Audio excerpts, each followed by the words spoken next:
E como hoje é quinta-feira, e toda quinta-feira é dia de Pátria Agronegócio, aqui no Bom Dia Agronegócio a gente vai chamar para essa conversa Matheus Pereira. Bom dia, meu amigo, seja bem-vindo. Bom dia, dona Carla, bom dia a todos os brasileiros e brasileiras que estão nos assistindo por agora. Prazerão estar aqui contigo, minha amiga. Prazer é todo meu, porque eu te dei 15 dias de férias de mim, te deixei com o Alexander Horta, que é bem mais tranquilo do que eu, que tem toda essa maluquice aqui que eu conduzo esse programa. E aí temos então esta volta. E aí foram 15 dias, tá excelente para você descansar um pouco a sua cabeça. Que isso, Carla. Deixou saudades. É bom te ver aqui de volta, mais feliz, Obrigada. mais alegre. Vamos firme que o mercado agora vai aquecer, né? Essa reta final de ano aí promete. Promete. Matheus, eu acho que temos dois temas que têm chamado muita atenção do produtor nesse momento, o produtor brasileiro de soja, que é a questão climática, naturalmente, ele está com plantio em pleno desenvolvimento, e a questão cambial, né? Eu tenho visto vocês comentarem muito nas redes sociais da Pátria sobre isso, né? E eu acho que a gente poderia começar com o clima. A gente fez uma matéria já essa semana em conjunto, né, Matheus? A gente trouxe essa perspectiva já na segunda-feira com os últimos números da Pátria. Amanhã tem número novo, inclusive, de quanto de área plantada. Como é que você está vendo esse momento para nossa safra, para esse arranque inicial da temporada 23-24? Quais são os seus pontos de atenção no quadro climático, Matheus? Carla, muito bem dito, né? O arranque da safra 23-24 no Brasil foi rápido. A gente teve ali o pontapé inicial, mostrando, né, mais área semeada do que anos anteriores, né, do que o ano passado, do que a média. Por que isso aconteceu? Por conta de chuvas, né, que se distribuíram em partes do centro-sul do Paraná e por conta, né, das liminares de plantio obtidas, né, por produtores no Mato Grosso. Porém, Carla, já na última semana já foi observado uma desaceleração do plantio semanal. E nessa semana, né, a gente fica garimpando os dados ao longo da semana, a gente publica na sexta-feira, e é muito provável, né, que a gente tenha ali novos sinais de desaceleração. Por que isso acontece agora? Porque apesar daquelas chuvas, né, que chegaram ali em agosto, né, chuvas que se anteciparam, consequência do fenômeno do El Niño, que desloca, né, a oferta total de chuvas para o nosso país, né, na verdade, para o subcontinente como um todo, né, aqui na América do Sul, chuvas que chegaram ali em agosto, né, não era normal, a gente observou precipitações dentro do estado do Tocantins, chuvas intensas dentro do estado do Tocantins, aqui em Goiás, grande parte do Mato Grosso. Então, realmente repôs, né, a capacidade de campo, né, que é o quê? A quantidade de umidade dentro do solo. Porém, Carla, nos últimos 15 a 20 dias, né, ali de meados de setembro até o atual momento, a gente teve uma reconfiguração do clima, né? A seca se prevalece por agora aqui no centro-norte do país, toda a região do noroeste do Mato Grosso, Vale do Araguaia, toda a região do centro-norte de Goiás, Tocantins, oeste da Bahia, Maranhão, Piauí, Pará, são regiões que enfrentam agora, né, a ausência de chuvas, temperaturas mais elevadas e desaceleração de plantio. No momento, Carla, ainda é prematuro dizer que há problemas em desenvolvimento. A gente está comparando, né, com os últimos 3, 4, 5 anos, aonde a gente teve realmente um grande avanço, né, uma grande evolução, né, da capacidade de mecanização do produtor no Brasil, investiu muito em maquinário, em especial nos últimos 3 anos. Então, realmente, a capacidade foi muito acelerada, e quando a gente compara com os últimos 3 ou 5, a gente tem sim um atraso. Porém, comparado com os últimos 10 anos, o ritmo de plantio segue ainda normalizado, viu, cara? Então, é muita observação de agora em diante. Atraso, ameaçando safrinha, ameaçando realmente uma janela ideal de plantio por agora, porém, nada que a gente pode determinar que já seja um grande problema, Carla. Agora, Matheus, isso já chega no preço ou ainda o mercado futuro, o mercado em Chicago, claro, olha para essas informações, mas muito mais atento ainda ao avançar da colheita nos Estados Unidos, que está com um pouco mais de 20% concluída. Exatamente, Carla. O mercado, né, internacional em Chicago, né, ainda continua, né, com esses olhos abertos para a safra norte-americana, tem muito para ser colhido ainda. Não é porque a gente já começou aqui, né, o plantio, que o mercado internacional deveria já estar olhando. Tem um olho aberto, porém o grande foco da atenção continua sendo resultado de campo nos Estados Unidos. Resultados de campos que estão, existe muita desparelhagem, assim. O que eu quero dizer? A gente recebe, né, de clientes, de parceiros, de colegas que estão hoje em território norte-americano, resultados de campo, né, mostrando que está muito variável. Existem, sim, regiões que estão colhendo bem, que estão caminhando até para produtividades recordes, porém aquele miolo do coração do cinturão agrícola, né, que é os estados de Illinois, parte de Missouri e Iowa, é uma região que tem mostrado alguns problemas, tá? Problemas que, sob expectativas que já eram abaixo do ano passado, abaixo dos últimos anos, porque sofreram, né, com 46, quase 56, quase 50 dias de seca, né? Então, a seca é uma realidade, foi uma realidade, atrapalhou a formação do potencial produtivo nos Estados Unidos. A soja, indiscutivelmente, já perdeu 10 milhões de toneladas sobre o potencial produtivo. A soja norte-americana que poderia ser produzida a 125, enfim, numa safra excepcional, já encostando nos 130, a gente está falando de 113 milhões de toneladas. Então, pelo menos 10 milhões de toneladas já foram colocadas ali como perdas, né, de teto produtivo. O milho no mesmo caminho. Tá? Então, a atenção ainda está lá, porém existe um olhinho aberto aqui para o Brasil, tá? O Brasil que nas estimativas internacionais, em especial do USDA, né, Departamento de Agricultura dos Estados Unidos, que já coloca, né, estimativas de uma produção total potencial no Brasil de 160 milhões de toneladas. Então o viés está para quebra. O mercado entende que para o Brasil, para a América do Sul, já é esperado uma safra regular novamente, na expectativa inicial, apesar de que os indícios que a gente vê agora não seja para tal, né, cara? Podemos ver problemas pela frente.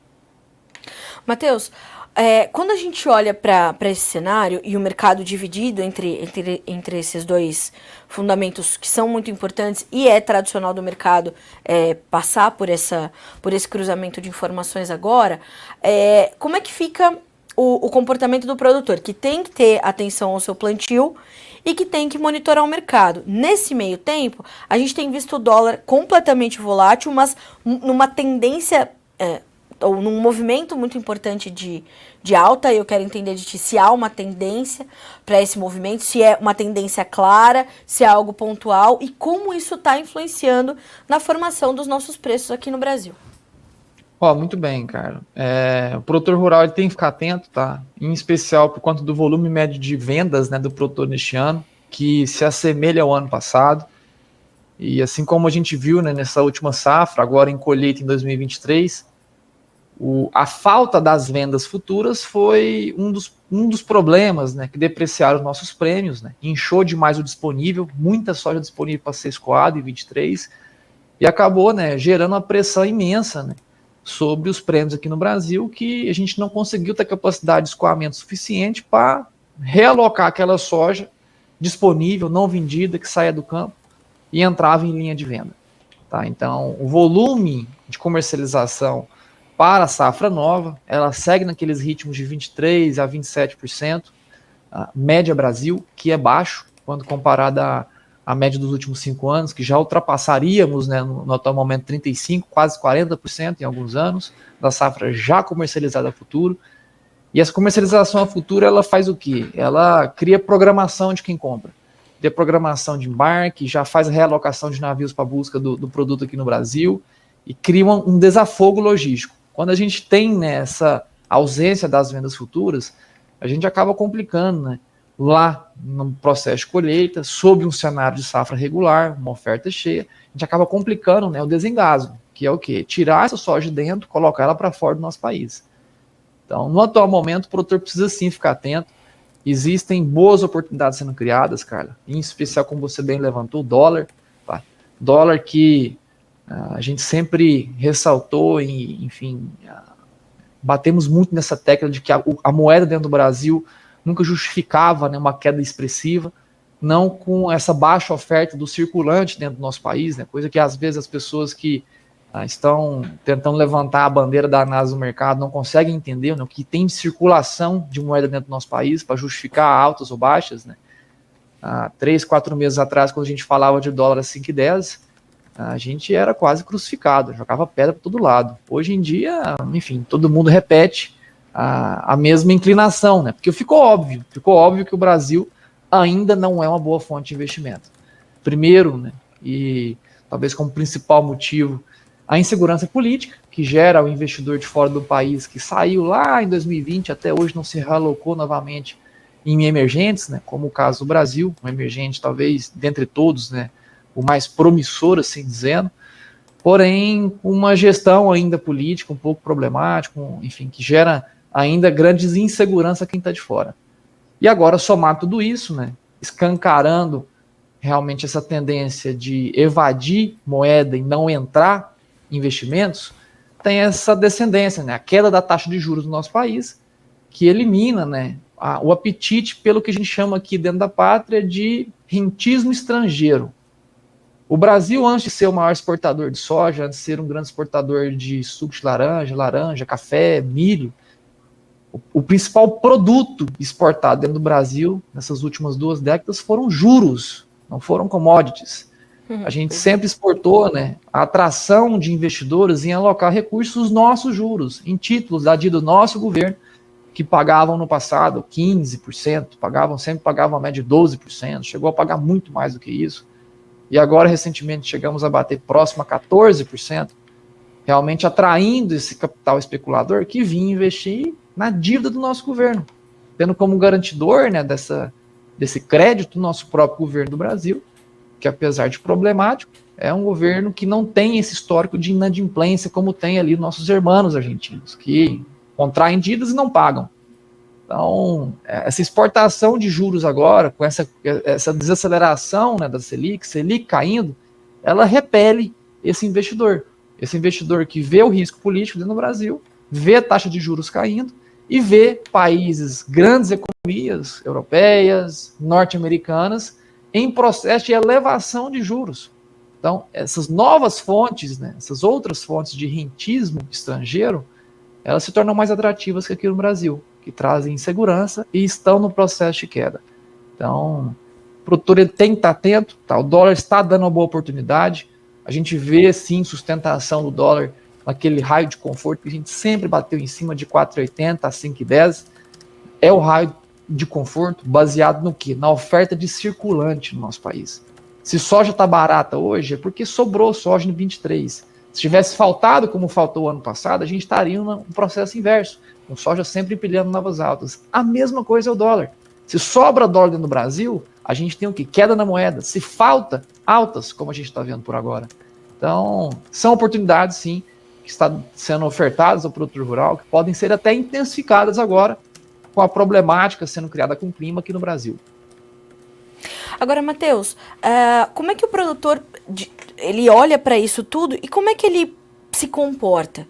Ele aproveita o momento para fazer alguns negócios ou ele ainda segue temerário pela condição econômica e por essas incertezas que a gente enfrenta? Como é que ele se comporta não só como produtor rural, mas como empresário, né? Porque ele tem que tomar decisões pautados não só na formação do preço do seu produto, mas no custo do dinheiro, nas margens que ele vai ter, no seu capital de giro, na sua capitalização, né? Na projeção para a próxima safra. Como é que ele tem, o que você tem visto em relação ao comportamento do produtor? E mais do que isso, te pergunto, como você observou a evolução desse comportamento nos últimos anos?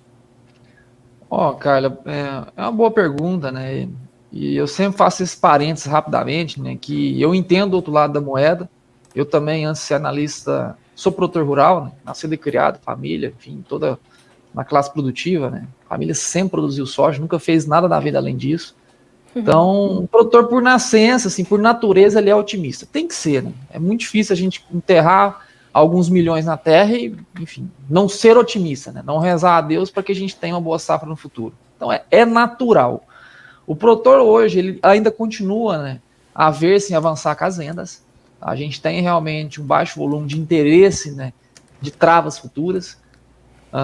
E eu até alertaria, né, a esses compatriotas, esses produtores assim como eu, né, que tomem cuidado realmente em navegar esse mercado com marinheiros de primeira viagem, marinheiros não tão experientes.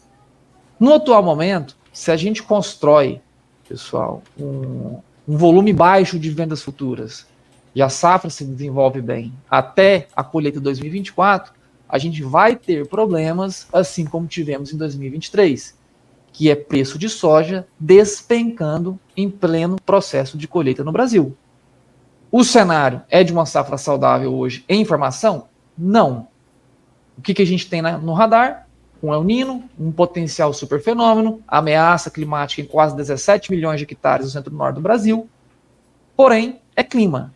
O clima que está longe de ser uma ciência exata, apesar dos mapas climáticos inclinarem, né, para um problema potencial em formação, a gente pode ter grandes mudanças. Então, o produtor esse ano, mais do que nunca, ele precisa de atenção nesse mercado.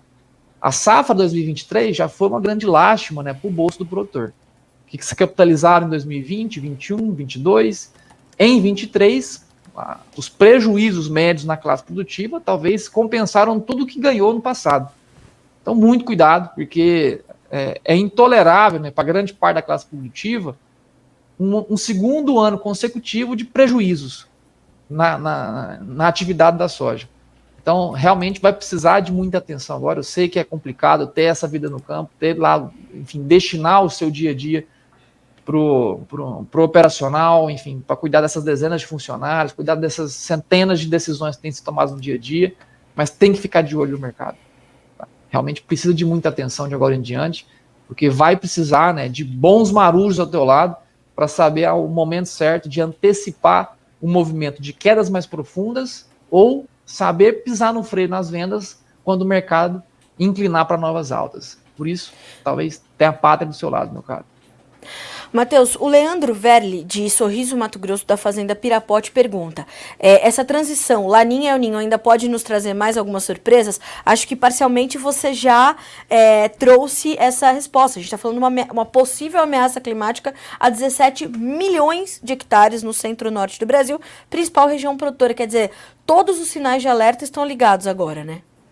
Exato, Carla. E não existe mais transição. A transição de La Niña para El Niño, ela aconteceu durante a safra norte-americana, que foi o principal problema deles. Eles passaram lá, tiveram 47 dias de seca no coração do cinturão. Foi o maior tempo, né, o maior período de dias ininterruptos de seca. Só perdeu lá para 2012. Tá? Mas assim como a gente falou que lá desde março, quando a gente começou a mostrar esses sinais de que a safra norte-americana teria problemas, né, a gente alertou que, enfim, a evolução tecnológica, as quedas de produtividade, elas seriam ali pouco relevantes. Teria que saber navegar a euforia. A euforia veio. Teve aqueles que souberam usar a oportunidade da euforia, aqueles que não souberam, enfim, por falta realmente do conhecimento prático, né, de como usufruir desse mercado autista que foi observado lá em Chicago durante os meses de junho e início de julho. A transição já passou. O que a gente vive agora é um El Niño. É um El Niño de característica pura. A gente vê essa concentração exagerada de chuvas na região sul do país. A gente viu a antecipação da chegada das chuvas aqui no centro-norte, que aconteceu em agosto. Tradicionalmente aconteceria, né, em meados de setembro, a chegada de chuvas regular, né? As chuvas elas foram deslocadas, o calendário de chuva no Brasil ela foi deslocado, ela começou a chegar em agosto na região centro-norte do país, e agora a gente vive, né, os efeitos da pós-chegada, que é o quê? Um cenário para essa região centro-norte, né, como eu já citei, são 17 milhões de hectares sob risco climático, que estão sob ameaça, né, de chuvas abaixo da média, temperaturas mais elevadas, nos próximos 45 a 60 dias, que é período crucial de plantio, é período crucial para desenvolvimento vegetativo e até entra, né, nas primeiras fases ali do reprodutivo, né, soja em florescimento já ali em meados de dezembro. Então, é um grande cuidado ser dado agora, né, é por esse El Niño e esse potencial formação de um super fenômeno, que a última vez que aconteceu não foi 2016, não foi 2005, como a gente vê alguns falando, a última vez que um super fenômeno formou, né, para a safra de verão do Brasil, a gente teve em 2016 sendo formado um super, né, classificado um super fenômeno, apenas em fevereiro de 2016. Esse super fenômeno potencial em formação a partir de novembro, a última vez que a gente viu isso foi em 1998. São aí 25 anos atrás, não tinha 10% que se plantava de soja aqui no centro do país. Então a gente está vivendo algo sem precedentes. Tá? Então realmente é um grande ponto de atenção. Tá. Matheus, quando a gente traz todas essas informações e olha para os preços, por exemplo, da nossa soja disponível, e a gente ainda tem um volume considerável para comercializar, que cenário se desenha com essas informações que a gente está trazendo agora? De uma nova safra em andamento, sinais de alerta, o mercado em Chicago ainda não respondendo a isso, o dólar em alta, os prêmios ainda fragilizados, principalmente para o ano que vem, ainda negativos e consideravelmente negativos, mas melhorando para a safra nova, quando a gente safra disponível, quando a gente olha soja disponível, quando a gente olha para isso, o que a gente pode falar em termos de formação de preços para a soja disponível aqui no Brasil nesse momento? Muito bem, Carla. A gente está esgotando a soja disponível dentro do Brasil. O nosso line-up, né, a nossa fila de embarques ainda continua muito robusta, né? A gente embarcou agora no mês de setembro, né, o dobro de soja que foi embarcado nesse mesmo período do ano passado, o dobro. Sim. Tá? E o line-up não está desacelerando. O line-up é o quê? A fila de embarques projetada para os próximos 30 dias. Então, essa fila total de embarques ainda continua robusta. Eu vou até pegar o número aqui correto para a gente... A gente até atualizei essa fila de embarques ontem, Carla. A gente explicar para a nossa clientela. E a gente continua, né, com um volume, enfim, cheio, né? Uma demanda muito agressiva pelo nosso produto. Não é o mais barato dentre as ofertas internacionais, né? A soja norte-americana ela é mais barata que a brasileira, porém a gente consegue ainda, né, ser competitivo na logística, colocando, né, uma soja competitiva disponível dentro da China. Apesar das ofertas FOB disponíveis em embarque Porto, Brasil ou dos Estados Unidos, as ofertas norte-americanas estarem bem mais baratas, a gente consegue ainda esse ágil, né, logístico. Por quê? Porque hoje frete norte-americano interno está em plena ascensão, a falta de chuvas que foi observada durante a safra norte-americana, durante o verão dos Estados Unidos, né, que a gente até hoje vê a gente negligenciando, falando que não houve falta de chuvas, eu quero ver falar isso para um produtor que sofreu com a falta de chuvas lá nos Estados Unidos. Quero ver se tem a audácia de falar isso para quem sofreu com quase 50 dias de falta de chuvas, que está vendo agora frete subindo em plena colheita, porque não conseguem a talagem o suficiente no rio Mississippi para escoar a soja em colheita no cinturão agrícola. Porque faltou chuvas, não foi reposto, né? Os níveis fluviais do rio Mississippi não subiram neste ano, pelo contrário, estão em plena queda, e agora, né, não conseguem tirar aquela soja de dentro do coração do cinturão e colocar ela em zona portuária. Grande parte da soja escoada nos Estados Unidos, ela vai para o Golfo, né? 60% da soja do cinturão agrícola passa pelo rio Mississippi, que agora está com os níveis baixos e elevando as taxas de frete por incapacidade de escoar, o que conseguiria, né, em anos convencionais de chuvas. Então, hoje a soja do Brasil disponível, ela está em alta, a gente está em escassez, tá? Finalmente atingimos o ponto da soja disponível brasileira, onde gera escassez, que é a sensação do que o comprador de soja no Brasil tem que fazer esforço realmente para fazer a originação, que a gente chama, né, adquirir o produto. São 9,5 milhões de toneladas em fila de embarques da soja no Brasil. Fator curioso é que na atualização semanal, todas as terças a gente atualiza, a gente teve uma elevação na fila de embarques da soja e uma queda na fila de embarques do milho, o que é atípico para esse ano, nessa época do ano. Nessa época do ano, teria que termos ainda aceleração do milho e desaceleração na soja. Porém, a gente sofreu essa aceleração na soja, uma pequena desaceleração no milho, não foi nada assim significante, foi 1,5% de variação na semana, mas esses 9,5 milhões de toneladas em fila de embarque na soja é equivalente a 300%, 3 vezes mais soja em fila de embarque, quando comparado com o ano passado. É 190% a mais do que a média dos últimos 5 anos. Então a soja, sim, disponível, ela está nesse processo de esgotamento. Por isso que é justificado esses prêmios positivos e que, na nossa percepção, tendem a subir ainda mais. Por isso o comprador interno precisa fazer mais esforço, né, para tirar agora a soja na mão de quem ainda tem. Matheus, a gente consegue começar o dia com alguma referência de preço, tanto para a soja disponível quanto para a soja da safra nova base Porto, só para a gente ter um entendimento de que níveis a gente está falando, porque se a gente vai para o interior, são muito particulares, mas base Porto a gente consegue trazer uma referência para o produtor? Na hora, Carla, a gente tem hoje 145 base Porto, entrega outubro, pagamento outubro, para fevereiro 24, 138, para março, 134. São as referências, né, que a gente tem. Essas referências indicam o que, Matheus? Alguma margem saudável, né? Boa é uma palavra muito forte, mas esse preço, principalmente para safra nova, dão margens saudáveis para o produtor que se precisa vender hoje, nesses indicativos de preços. Ele vai fazer um negócio ok para cobrir custos de produção, numa média Brasil? Olha, para aqueles produtores, né, que conseguiram fazer boas compras este ano, né, não é a realidade da maioria. Se eu falar que hoje ter uma referência de soja para 2024 a 135 base Porto, é uma soja que chega no interior do Brasil a 110. Falar de 110 no interior do Brasil hoje, para aqueles produtores que, enfim, compraram de maneira muito antecipada os insumos, é uma atividade que fecha no negativo. Ela fecha no negativo. E por isso que a gente deve até ver não uma contração de área, mas uma falta de expansão. O produtor, em 23, ele está desestimulado a expandir a área de soja no Brasil, por falta de margem. Agora, aquele produtor que conseguiu fazer a compra, né, em momento oportuno, adquiriu um insumo quando a pátria recomendou, cerca de 60 dias atrás, fez uma boa aquisição, ele consegue sim ver na ponta do lápis um lucro projetado para 2024 sob condições regulares de produção, nos atuais valores.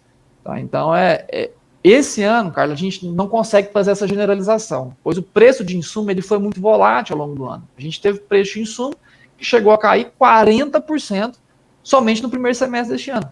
Aqueles que compraram na alta, infelizmente, vê a atividade ficar no vermelho projetando para o ano que vem. Aqueles que conseguiram realmente fazer boas compras aí ao longo do ano, eles enxergam, né, um resquício de lucro projetado para 2024, Carlos.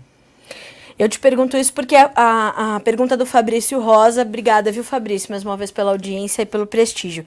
O Fabrício te pergunta assim: analistas apontam que a soja deve crescer mais de 1 milhão de hectares e o milho cair 1 milhão de área. Matheus, você concorda? Pergunta do Fabrício Rosa. Olha, Fabrício, um grande amigo, diretor executivo da ProSoja Brasil, meu caro, não concordamos. A gente vê que existem algumas consultorias de levantamento de safra que estão um pouco, enfim, disparelhas com a realidade de campo. Hoje a classe produtiva não está incentivada a expandir área, tá? Muito pelo contrário. A falta, né, de projeção de margem sempre foi o principal, né, decisor para expansão ou contração de área no Brasil. Sempre foi e sempre vai ser. Se o produtor aqui no Brasil não consegue projetar lucro para o próximo safra, ele simplesmente se sente desestimulado. Aquele talhão que poderia ser aberto, uma pastagem degradada, ou enfim, de baixo rendimento, poderia ser aberta com soja. Na falta de projeção de lucro, ele simplesmente se abstém, né, de investir mais e não saber se lucra. Esse sempre foi e sempre vai ser a capacidade, né, o maior interesse em expansão de área. Falar hoje em 1 milhão de hectares a mais de soja no Brasil chega a ser epifania. Tá? O produtor no Brasil ele não está estimulado o suficiente para colocar um crescimento tão agressivo quanto esse. A gente estima, né, aqui dentro da pátria, que deveremos, né, em finalizar o ciclo de plantio no Brasil com cerca de 0,5% da área expandida no nosso país. 0,5% realmente é o menor crescimento desde 2007, se eu não estou enganado. Desde 2007 é o menor crescimento de área no Brasil desde 2007. Então, realmente, estamos longe de ter um crescimento ávido, né, da área total semeada aqui da soja no Brasil.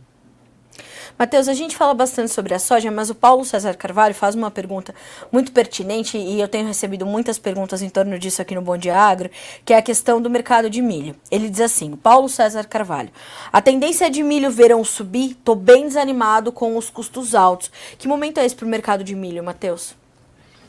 Olha, o mercado do milho, de fato, ele é desanimador, tá? Tanto para o milho verão 24, assim como para a safrinha 24. Hoje o custo está exagerado. A gente falar hoje que uma semente de milho ela custa de cerca de 35 a 40 sacas por hectare. É o custo da semente do milho hoje, projetando o custo para 24. É apenas o que o produtor tem que produzir para pagar a semente, de 30 a 40 sacas. 30 sacas, se ele não produz, ele não paga a semente que comprou. Isso sem tirar custo de fertilizantes, que chega a ser mais alto do que o custo, né, de fertilizantes da safra de soja verão. O milho realmente é uma cultura que se investe mais, né, por hectare do que soja, por conta de toda, enfim, toda a fertilização mais cara, todo o controle, né, de herbicidas, fungicidas e pesticidas que tem na cultura do milho, na cultura mais extensa, fica mais tempo em campo, exige mais trato cultural. Então, a atividade do milho verão, realmente, hoje, ela está muito complicada, muito apertada. O milho não reagiu de maneira exponencial para justificar o que foi pago em custo, justificar o que foi feito, né, de insumo. Qual que é realmente a tendência desse milho verão? Quando a gente desenhou, né, quando a gente fez o nosso estudo ali em meados de agosto para a clientela pátria e mostrou, né, os potenciais efeitos do El Niño de maneira prática, né, sem o que eu chamo aqui de achismo, né, a gente nunca diz eu acho isso, eu acho aquilo para a clientela pátria, a gente estuda, né, realmente prova por base estatística, fundamental, técnica, o porquê que justifica, né, movimentos de alta e movimentos de queda. Tá? E quando a gente fez aquele estudo ali em meados de agosto, mostrando, né, o que esse El Niño pode trazer de maneira prática, né, ao nosso Brasil, a gente observou que houve El Niños de regularidade normal, não estou dizendo sobre superfenômenos ou não, houve El Niños no passado, que a safra de verão no Brasil ela passou bem. E houve anos de El Niño convencional, sem medir a intensidade, que a gente teve ali safras ruins de verão. Porém, sempre um El Niño em formação para o verão brasileiro, ele sempre trouxe quebras ou reduções de área e produtividade da cultura de milho segunda safra. Sempre trouxe. Tá? Então, esse é o grande problema. Agora, medindo a intensidade desse El Niño, um super fenômeno, ele pode trazer tantos efeitos negativos para a safra de verão quanto para a segunda safra do Brasil. Então, o mercado do milho verão nesse ano, ele sofre sim sobre um viés de alta, sobre essa percepção de que a área total de soja ela não vai se expandir com agressividade no verão agora, e na segunda safra brasileira, lá em 24, deve sofrer contração. Primeira contração desde 2016, que foi a última grande quebra produtiva aqui no setor. Foi o último El Niño em formação, né, com intensidade para a segunda safra brasileira. Encerrou a janela de chuvas de maneira antecipada. Naquele ano, estava ao lado do pai produzindo. E a gente chegou a ter regiões, né, onde nós mesmos, a família, plantou sorgo e 10% do sorgo foi colhido. O resto tudo não pendoou. Então, realmente, 2016 foi uma lástima aqui para Goiás, foi terrível, queimou lavouras no Tocantins. Então, foi um ano bem problemático. Por quê? Porque o El Niño, por característica pura, ele começa as janelas mais cedo, encerra mais cedo. Naquele ano, teve regiões de Goiás e Tocantins que as chuvas encerraram ao final de fevereiro. Foi março sem chuva, foi abril sem chuva. Realmente, o milho, ou qualquer cultura cultura de segunda safra, não conseguiu desenvolvimento. Então, o milho, sim, ele sofre esse viés altista, né? Por conta dessa percepção, né, que o mercado pode ter na entrada de 24, enxergando um produtor que estaria, né, recolhendo a área total de segunda safra no país, que é inviável hoje, de maneira lucrativa, e por falta de janela, né? Plantio atrasando agora, nessas próximas semanas do verão, vai atrasar também a colheita no futuro, atrasaria também o plantio e estabelecimento da janela ideal de segunda safra. Então, o mercado do milho, sim, estamos bem animados aí de agora em diante, viu, pessoal? Bom, a gente vai acompanhar. Matheus, quero te agradecer muito pela companhia nessa quinta-feira. Semana que vem tem mais, a gente continua se falando, a gente continua trazendo as informações. Amanhã tem os números da pátria, né, Matheus? A gente já tem um spoilerzinho do que vem do nosso plantio por aí, ou vamos deixar esse número para amanhã? Carla, de todos os estados que a gente faz levantamento, ainda faltam cerca de 6 estados para puxar, em especial os mais importantes. Então, ainda é prematuro a gente trazer algum dado, a gente só tem esse sentimento, né, de que, assim como na semana passada, que a gente já viu um distanciamento, né, da área semeada em relação ao ano passado, em relação à média, a gente deve ver mais um distanciamento agora, né, da atualização de manhã, com um percentual ali talvez bem abaixo do que foi observado no ano passado, que foi um ritmo de plantio bem saudável, né? A gente deve ver agora neste ano uma certa problemática. Mas, enfim, amanhã a gente atualiza, manda com exclusividade aqui para ti, Carla, para a gente deixar quem está assistindo agora também bem informado. Muito obrigada, meu amigo. Te agradeço mais uma vez pela disponibilidade, por responder a nossa audiência. É sempre bom ter você conosco. Quinta-feira que vem estamos juntos mais uma vez. Obrigada e bom restinho de semana para ti e para todo o time da Pátria. Grande abraço e beijo para ti, Carlinha. Grande abraço também para todos os brasileiros que estão nos assistindo. Safra desafiadora pela frente, pessoal. Vamos juntos, porque Não vai ser fácil, hein? Já te alerta isso, não vai ser fácil esse ano. Verdade. Como nunca foi, né? E para isso, sigam @patria.agronegócios no Instagram e também o próprio Matheus, @mateus.patria, para você ficar por dentro, porque é o tempo inteiro, o dia todo, esse garoto trazendo informações do mercado para você. É prêmio, é preço, é milho, é soja. A pessoa pergunta, Matheus, quanto é que tá o milho lá em Itororó do Norte? Ele vai te trazer, tá certo? Ali pelo Instagram. Exatamente. Pergunta para ele que ele te responde. Matheus, obrigada, meu amigo. Dá um abração, um beijo em todo o time da Pátria, que tá super no meu coração, vocês sabem. E a gente volta a se falar. Obrigada. Um abraço para ti, para todos. Fiquem com Deus. Tchau, tchau. Amém. Vocês também.